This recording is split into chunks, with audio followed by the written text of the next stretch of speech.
이것은 하나님의 말씀입니다. 그 후에 예수께서 모든 일이 이미 이루어진 줄 아시고 성경을 응하게 하려 하사 이르시되 내가 목마르다 하시니 거기 신 포도주가 가득히 담긴 그릇이 있는지라. 사람들이 신 포도주를 적신 해면을 오술초에 메어 예수의 입에 대니 예수께서 신 포도주를 받으신 후에 이르시되 다 이루었다 하시고 머리를 숙이니 영원히 떠나가시니라. 아멘. 기도하겠습니다.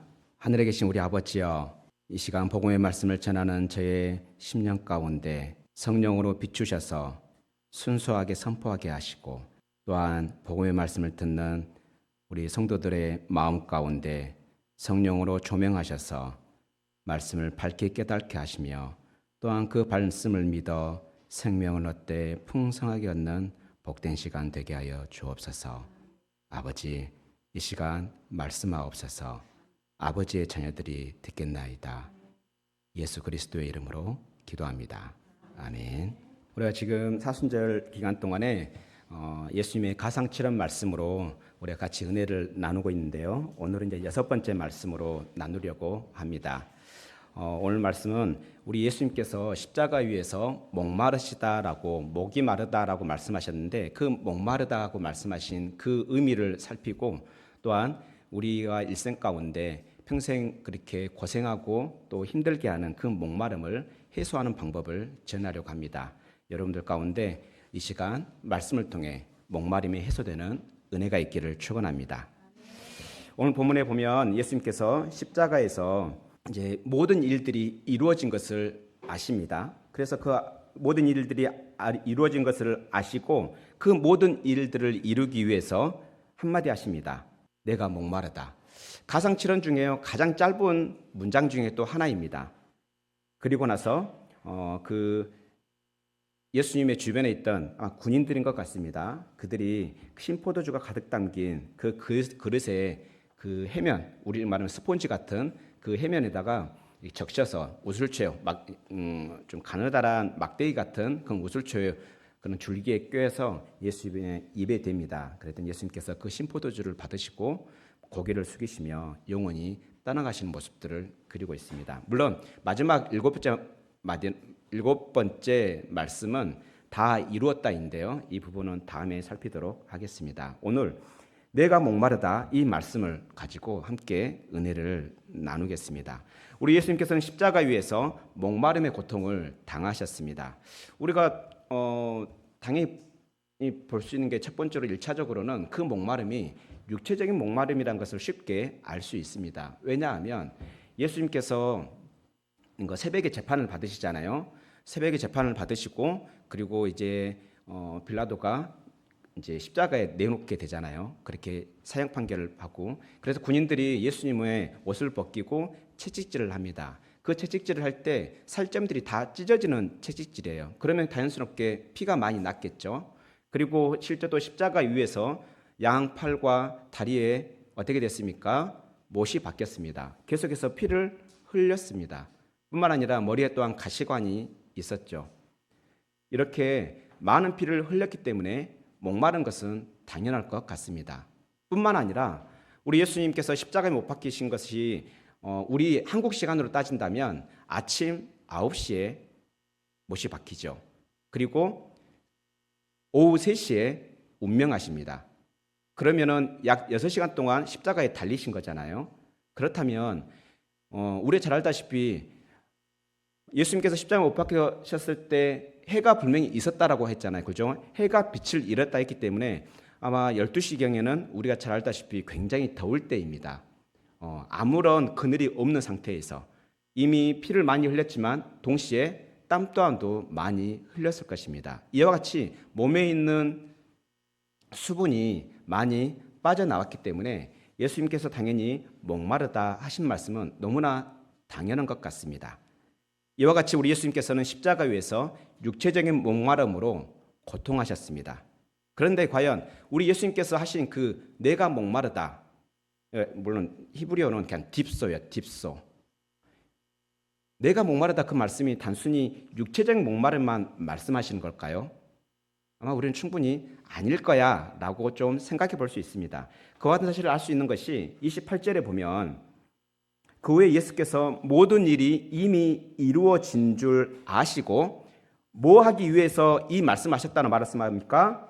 성경을 응하게 하시려고, 그러니까 성경을 성취하게 하시려고, 하나님께서 하신 그 말씀들을 이루시려고 이 말씀을 하셨다라. 그러니까 이 말씀을 하신 목적은 단순히 자신의 많은 피를 흘림으로, 자신이 많은 땀을 흘림으로 인해서 육체적인 그냥 목마름만을 이야기하는 것이 아니란 것을 지금 28절은 우리에게 말씀하고 있습니다. 그렇다면 예수님께서 지금 말씀하시는 그 성경 말씀을 응하려고, 그 말씀을 성취하려고 하셨다라고 했는데, 그렇다면 그 말씀은 어디일까요? 물론 이 말씀에 대해서 학자들마다 조금씩 다르긴 합니다. 그런데 오늘 본문 28절과 29절의 문맥을 봤을 때 거의 비슷한 내용이 바로 시편 69편 21절을 가리킨다라고 볼 수가 있습니다. 우리 한번 같이 찾아봅시다. 시편 69편 21절입니다. 우리 다 찾았으면 함께 읽겠습니다.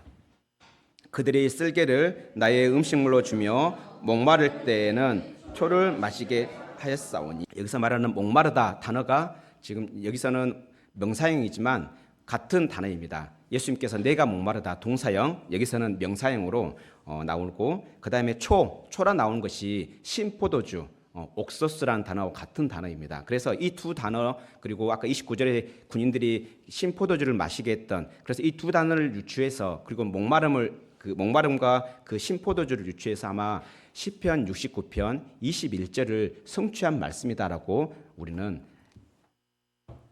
생각해 볼 수 있습니다. 그렇다면 우리 예수님께서 시편 69편의 말씀을 그 십자가 위에서 자신의 목마름으로 성취하셨다, 이렇게 우리는 볼 수 있는 거죠. 그렇다면 시편 69편에 나오는 그 문맥을 보면 예수님의 그 목마름이 어떠한 목마름인지 우리가 충분히 알 수가 있습니다.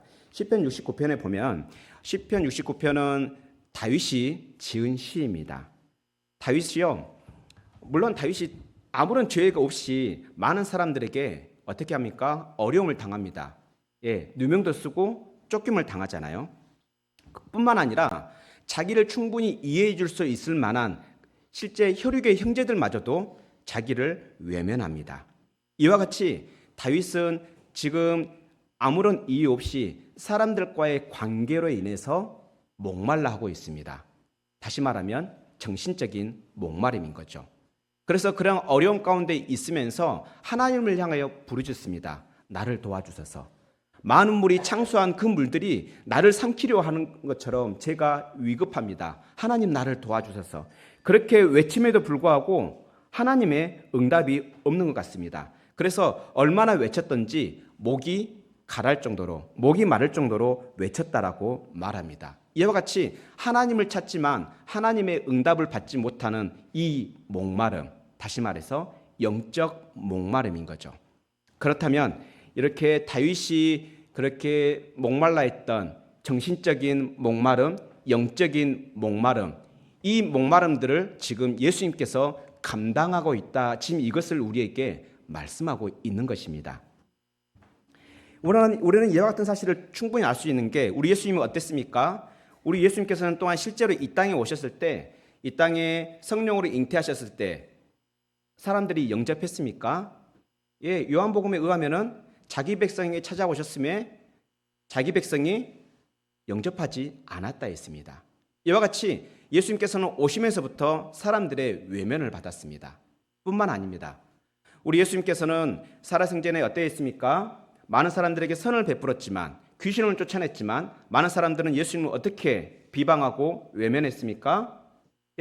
미친 자다, 혹은 귀신 들렸다, 혹은 신성모독한다라고 하면서 그렇게 사람들은 외면했습니다. 그것으로 끝나지 않습니다. 그러한 모습들을 지켜보는 가족들, 예수님을 어떻게 말합니까? 이렇게 숨은 데에서 이렇게 있지 마시고 나가서 드러내놓고 자신을 보이세요라고 하면서 심지어는 그 가족들마저도 예수님을 인정하지 않고 외면합니다. 뿐만 아니라 그러한 예수님을 많은 종교 지도자들은 죽이려 했습니다. 외면했습니다. 거기서 끝났습니까? 아닙니다. 3년 동안 동고동락했던 제자들마저도 예수님께서 십자가에 달리실 때, 그렇게 체포되고 십자가 달리실 때 어떻게 됐습니까? 모든 제자들 흩어지고 사라졌습니다. 심지어는 한 제자는 대놓고 배신했습니다. 이와 같이 자신이 살아가는 제자들로부터도 외면을 받았습니다. 뿐만 아니라 십자가 위에서도 하나님을 그렇게 간절히 부를 때 나의 하나님, 나의 하나님, 어찌하여 나를 버리셨나이까라고 부를 때 우리 하나님마저도 우리 예수님을 외면하셨습니다. 이와 같이 우리 예수님은 일생 가운데 태어나서부터 죽으실 때까지 외면을 당하셨습니다. 육체적인 목마름뿐만 아니라 정신적인 목마름, 관계들로 인한 정신적인 목마름, 그리고 하나님께로부터 버림받은 그 영적인 목마름의 고통을 겪으셨습니다. 우리 예수님은 그렇게 목마름을 겪을 이유가 없으신 분임에도 불구하고 그렇게 당하셨습니다. 성경에 보면 성경에서 목이 마르다는 이야기는 뭐가 부족하다는 이야기입니까? 그렇죠. 수분이 부족한 거잖아요. 그래서 구약 성경이나 신약 성경을 보면 목마름은 성경에서는 하나님의 심판으로 비유하고 있습니다. 뭐 대표적인 사건 한번 봐볼까요? 구약에서 엘리야 때 한번 기억해 봅시다. 엘리야 때 3년 6개월 동안 가뭄이 있었던, 하나님의 심판이 있었던 것 기억나죠? 왜 그렇게 심판을 받았습니까? 그때 왕이 아합 왕이었는데 그 아합 왕이 자기 아내 이세벨을 따라서 바알을 섬기고 하나님께 철저하게 우상 숭배를 했기 때문에 하나님의 심판으로서 목마름의 고통을 당했죠. 신약에서도 마찬가지입니다. 여러분들 혹시 나사로와 부자 이야기를 아십니까? 누가복음 16장에 보면 나사로와 부자 이야기가 나옵니다. 그때 나사로가 심판을 받는 모습이 나오죠. 이 땅을 떠나서 심판을 받을 때 어떠한 심판을 받습니까? 물을 공급받지 못하는 모습.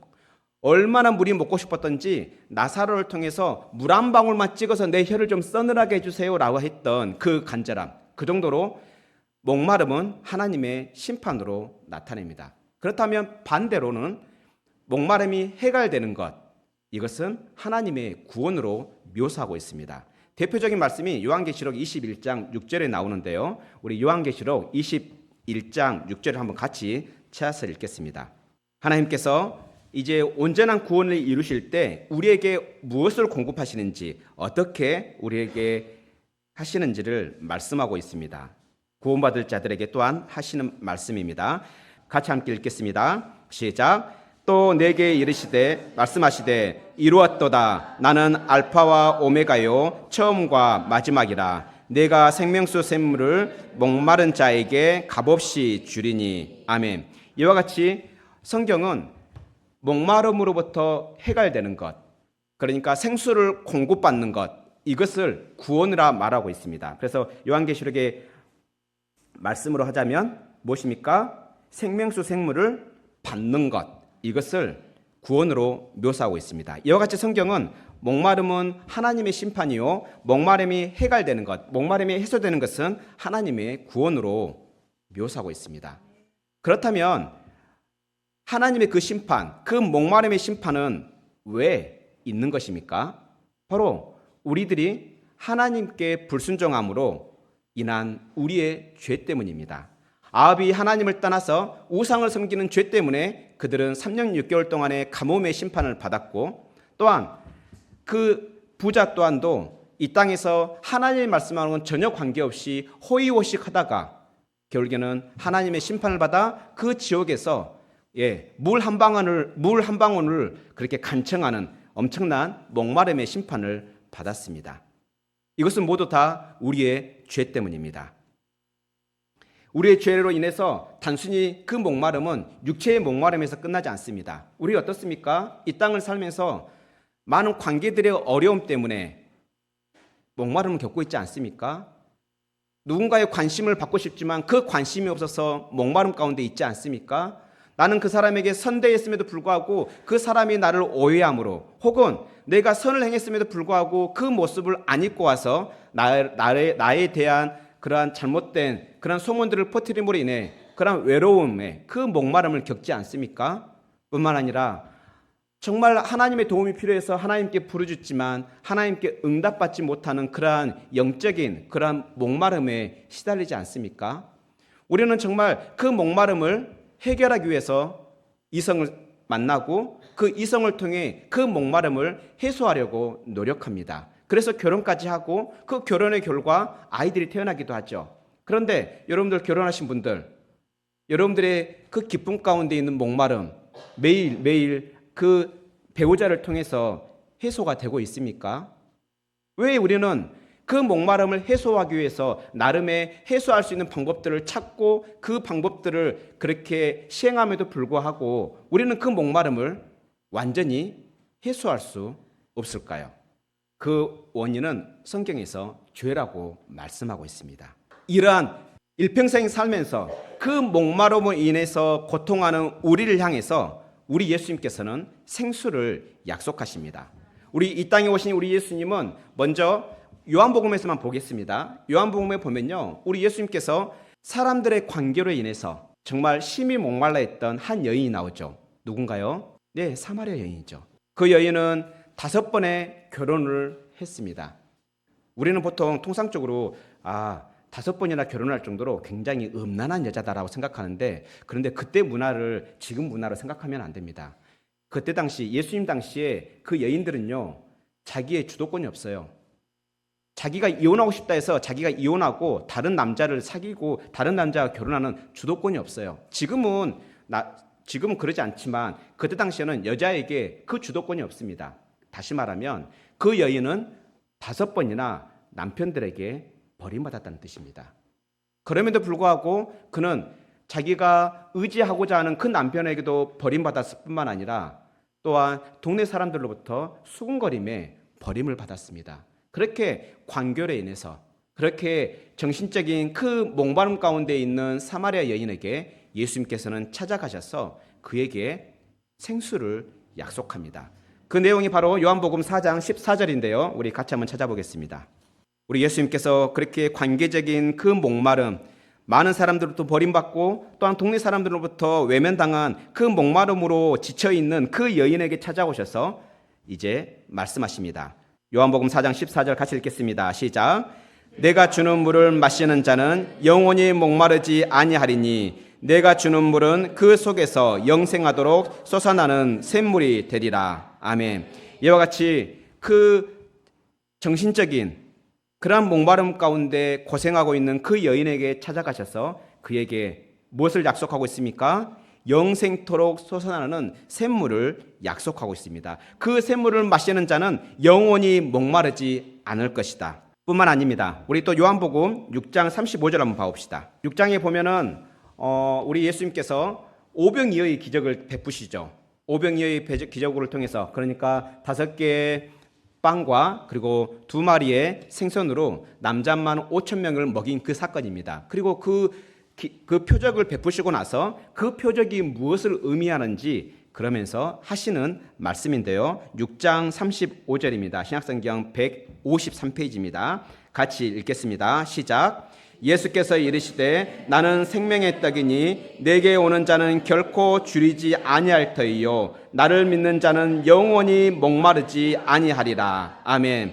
이와 같이 우리 예수님께서는 그렇게 사흘 동안 그렇게 배고파하고 단순히 그냥 육체적인 배고픔이 아니라 영적으로 그렇게 갈급해하고 배고파하는 그 자들에게 말씀하고 있습니다. 자신이 바로 생명의 떡이니 자기에게 오는 자에게는 영원히 줄이지 아니하게 하실 것이다. 내가 생명의 떡을 주므로 뿐만 아니라 예수 그리스도를 믿는 자, 예수님을 믿는 자에게는 영원히 목마르지 아니할 생수를 줄 것이다 라고 말씀하고 있습니다.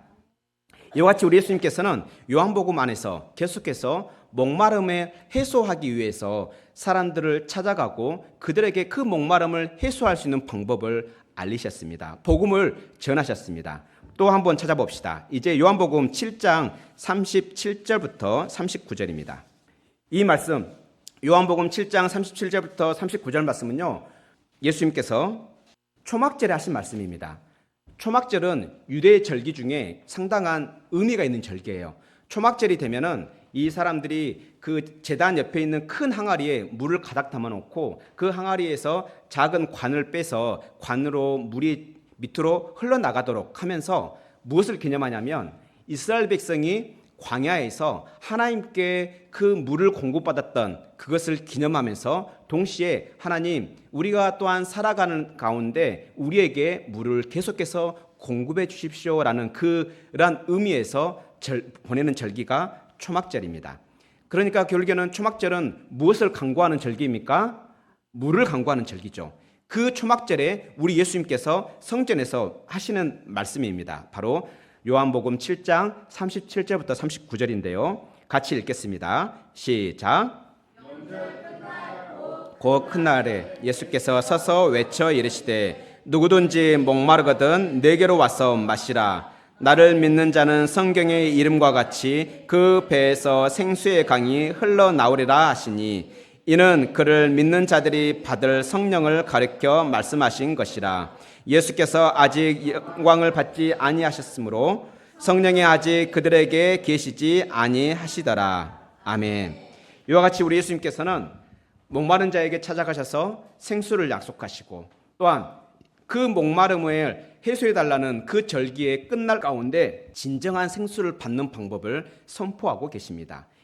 여기서 목마른 자라면 그건 누구겠습니까? 예수님을 모르는 자들, 예수님을 믿지 않는 자들입니다. 예수님을 믿지 않고는 계속해서 그 목마름을 해결할 수 없다는 것을 우리에게 보여주고 있는 것이죠. 그러나 예수님께 나아오는 자, 목마름을 호소하며 예수님께 나오는 자들에게는 하나님께서 어떻게 하신다는 말합니까? 값없이 생수를 약속하십니다. 값없이 생수를 주시겠다 약속하십니다. 그 생수가 오늘 29절에 보았더니 무엇이라 말합니까? 바로 믿는 자들이 받을 성령을 말합니다. 이와 같이 우리 예수님께서는 목마른 자들에게 생명의 생수, 성령을 약속하십니다. 그래서 우리의 삶 가운데 목이 마르거든 십자가 앞으로 나아가시기 바랍니다. 그러면 그 십자가에서 우리 예수님께서는 우리가 영원히 목마르지 않을 생명의 생수를 주실 것입니다. 바로 성령을 주실 것입니다. 이와 같은 약속은요, 또한 요한계시록 22장 17절에 말씀하고 있습니다. 이 말씀은 여러분을 향한 초청이며 저와 여러분을 향한 초청이며 예수님을 모르는 자들을 향한 초청입니다. 우리 요한계시록 22장 17절 같이 보도록 하겠습니다. 이 땅에 살면서 목마른 자들에게 우리 하나님께서는 이렇게 초청하고 있습니다. 요한계시록 22장 17절입니다. 같이 읽겠습니다. 시작. 성령과 신부가 말씀하시기를 오라 하시는도다. 듣는 자도 오라 할 것이요 목마른 자도 올 것이요 또 원하는 자는 값없이 생명수를 받으라 하시더라. 아멘. 이와 같이 우리 예수님께서는 우리를 부르고 계십니다. 우리의 조건을 따지지 않습니다. 너가 목마르거든 누구든지 오라. 값없이 오라. 원하는 자면 누구든지. 그러면 무엇을 받으리라? 생명수를 받으리라. 우리 예수님은 이렇게 십자가에서 우리를 초청하고 계십니다. 목마른 우리들을 초청하고 계십니다. 오면 생명수를 주겠다. 그렇다면 여러분들 살면서 목마릅니까? 육체적인 목마름이 있습니까? 관계들로 인한 정신적인 목마름이 있습니까? 하나님을 만나고 싶지만 만나지 못하는 그 영적인 목마름이 있습니까? 그렇다면 십자가로 나아가시기 바랍니다. 그러면 우리 말씀에 신실하신 우리 하나님께서는 우리에게 생명수를 약속하고 계십니다. 그래서 누가복음 11장 13절에 뭐라고 말씀합니까? 구하는 자들에게 무엇을 주겠다 약속합니까? 성령을 주겠다 약속합니다. 그래서 예수님이 믿어지지 않습니까? 그러면 성령을 구하기 바랍니다. 십자가 밑에 나아가기 바랍니다. 나의 모든 목마름을 담당하신 우리 예수님의 십자가 앞에 나아가기 바랍니다. 그러면 그 누구도 그 약속을 다 경험할 수 있을 것입니다. 말씀을 맺으리합니다. 여러분들 광야에 가면 시띠나무라고 있습니다. 아카시아 나무의 종류인데요. 아카시아 나무 약간 다르긴 합니다. 생김새는 좀 비슷하긴 한데 시띠나무라고 있는데요. 그 시띠나무는 어쩌면 물 한 방울 없는 광야에 생존하는 자생하는 나무입니다. 그런데 그렇게 물이 없는 곳에 어떻게 그런 나무가 있을 수 있는지, 아니 그 나무가 그냥 작은 나무가 아닙니다. 지나가는 행인에게 충분히 그늘을 제공할 정도로 상당히 큰 나무입니다. 여러분들 혹시 기억납니까? 엘리야가 그렇게 호렙산으로 그렇게 갈 때 그가 그렇게 그늘에 피할 수 있었던 곳, 그런 곳이 바로 시띠나무 같은 그런 나무인 거죠.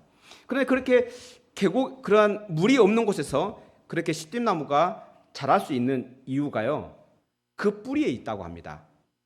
그 뿌리가 보통 좀 적게는 약 50m 정도의 깊이까지 들어간대요. 많게는 몇 미터까지 들어간지 아십니까? 1000m까지 들어간답니다. 50m에서 1000m까지의 그 생수의 근원에 뿌리가 닿아 있기 때문에 어떠한 가뭄 가운데 있더라도 그 나무는 자생할 수 있고 뿐만 아니라 지나가는 행인들에게 그늘을 제공합니다. 그런데요, 우리가 달려가는 그 십자가는요, 그 십자가는 하늘에까지 닿아 있습니다. 그래서 우리가 그 십자가로 나아가면 그 십자가는 우리가 이 일생 가운데 지치고 힘든 가운데 있을 때 우리에게 그늘을 제공해 줍니다. 그 그늘뿐만 아니라 우리가 마실 물까지도 제공해 줍니다. 그 물은 이 땅의 물이 아닙니다. 바로 하늘로부터 공급되어지는 물입니다. 그렇다면 이 땅에 나그네로 사는 여러분들이요, 목이 마릅니까? 그렇다면 십자가로 나아가시기 바랍니다. 값없이 나아가시기 바랍니다. 여러분의 조건을 따지지 마시고 가시기 바랍니다. 그러면 우리 하나님께서는 약속하십니다. 너가 누구든지, 너가 어떠한 사람이 되었든지 내가 너에게 그늘을 제공할 것이고 너의 목마름을 해결할 바로 생명수를 줄 것이다 라고 말씀합니다. 그렇다면 여러분들, 우리 이 땅을 살아가면서 그 목마름을 다른 데서 찾지 마시고요, 십자가 앞에 나아가서 찾으시기 바랍니다. 그렇게 십자가 안에서, 십자가 아래에서 그 목마름을 해결하는 복된 성도들이 되기를 축원합니다. 하늘에 계신 우리 아버지여, 우리의 목마름을 해결하기 위해 독생자를 보내주셔서 감사합니다. 십자가로 우리의 끊임없는 정신적, 영적 목마름을 해소해 주신 예수님 감사합니다. 우리의 목마름을 아시고 십자가로 나아가는 그 믿음을 주신 성령 하나님 감사합니다. 우리는 이 땅을 살아가며 날마다 목마름으로 힘들어합니다. 때로는 사람들과의 관계로 인해서, 때로는 사랑에 고파서, 때로는 하나님을 찾지만 응답이 없는 것 같아서 늘 목말라 합니다. 이러한 우리를 긍휼히 여겨 주시옵소서. 우리가 목마를 때 세상 것으로 해소하려 했던 우리를 긍휼히 여기소서. 이제부터는 생수로 인도하시는 그 예수님의 십자가를 바라보게 하시고 생수의 근원 되신 성령님을 찾게 하옵소서.